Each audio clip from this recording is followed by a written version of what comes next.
Born in Ireland, John Dempsey first set foot on the shores of America at the age of 10 when the family settled in Putnam. Following graduation from high school in 1934, where he distinguished himself in the classroom and on the football field, he moved from an early job in the textile industry to a position in Putnam's town hall. This proved to be a launching pad for a very successful rise, first in local politics and then on to state prominence. Along the way, John took time to meet, court, and marry Mary Fry, and together they had 3 sons and a daughter. In 1936, at the age of 21, he was elected to the Putnam City Council, and in 1948, he began the first of 6 terms as Putnam's mayor. The mayor was always a person that I idolized. I always loved the way that Mayor Dempsey handled himself, and he was great with everyone, even the young people like myself. During his tenure as mayor, Mr. Dempsey's leadership skills came to the forefront. He led the effort to build a new town library. His extensive groundwork paved the way for an armory to be built in Putnam, and the community welcomed its initial radio station, WPCT. If there was any presumption that the mayor's kids got the best of what was going and got it first before anyone else, the opposite was the case. Dad never minded going to bat for friends of mine or children of acquaintances of his. They were looking for a job, they wanted a letter of recommendation, so forth, but he drew the line with us. No, you want a job, go get one. You want to go someplace, get in line, file the papers, do whatever. It, at times, I suppose, probably pissed us off because it seemed that we always had to go to the back of the line.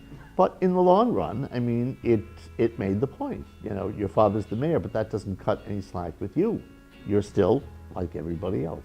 The full extent of his leadership never showed brighter than when the flood of 1955 devastated a major section of downtown. Working tirelessly with state and local officials, John Dempsey led the efforts to revitalize Putnam and bring back some sense of normalcy to the town. I don't know whether he got home that night, he may have, but I know at one point in those 4 or 5 days, we didn't see him for 24 hours.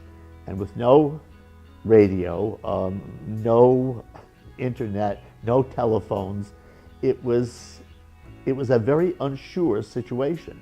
He took it in stride. He certainly, I wouldn't say he ever had any particular training in emergency procedures or whatever, but he always had this wonderful gift of being able to say, I don't know, but he does, and you go to him. He always seemed to have the gift of being able to trust in other people's gifts and say, all right, it's not mine, it's yours. You tell me what we should do. But he took great pride in the fact that not one person lost life in our community. Elected to the Connecticut House of Representatives in 1949, he continued in the dual role of mayor and state representative. This ambitious political move enabled him to be named secretary to then-Governor Abraham Ribicoff until 1958, when he was elected lieutenant governor. When Governor Ribicoff resigned in 1961, Mr. Dempsey became Connecticut's first foreign-born governor in 300 years. He was then re-elected twice on his own to complete his 10-year reign in Connecticut's highest office as the state's 81st governor.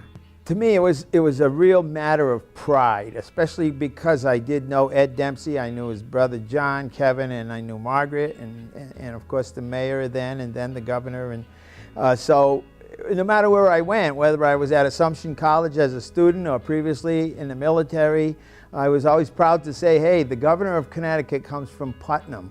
That's where I come from. And you know what? I know the governor of Connecticut, and that always made me feel so great. As governor, he oversaw the passage of a job training law which became the model for the Manpower Training Act, the first revision of the state constitution in 150 years, and the first state to impose restrictions on air and water pollution. He had known President Kennedy before he became a senator, and Dad campaigned for him. So we have some wonderful photographs of those years of them campaigning together. And there's one in particular of the president pinning something or adjusting something in my father's lapel, and they both have this smirky smile. And you say, "What's that about, Dad? What was going on there?" And he said, "Well, we had this thing going, you know, as a naturalized American citizen, I could never run for president. And so the president graciously would say to me, I haven't forgot about that thing, you know? I'll take care of that after my second term." During his tenure, he served on various government-related committees and chaired New England Governors Association from 1963 to 1965. I also had the opportunity to tour him and his wife throughout Day Kimball Hospital, and true to the way he was in life, as we toured the hospital, he knew as many people as I did and was on great terms with them and easy and comfortable with them. Governor Dempsey's efforts to establish the University of Connecticut Health Center in Farmington were duly recognized by naming the hospital in his honor, a continuation of his legacy, which is certainly deserving. He chose not to run again for governor in 1970, returned to Putnam, but still remained active in state politics. In addition, he became president of the Indian Trails Council of the Boy Scouts of America. Well, later on, when the governor retired and eventually moved back into northeastern Connecticut, I took that opportunity to reach out to him and Mrs. Dempsey, invited them to come to the Putnam Rotary Club as a speaker, which was a big hit because he was the only honorary member of the Putnam Rotary Club that we ever had. Now there are a couple more since that time, but he was the first and only one then. So he came back, he was a big hit there.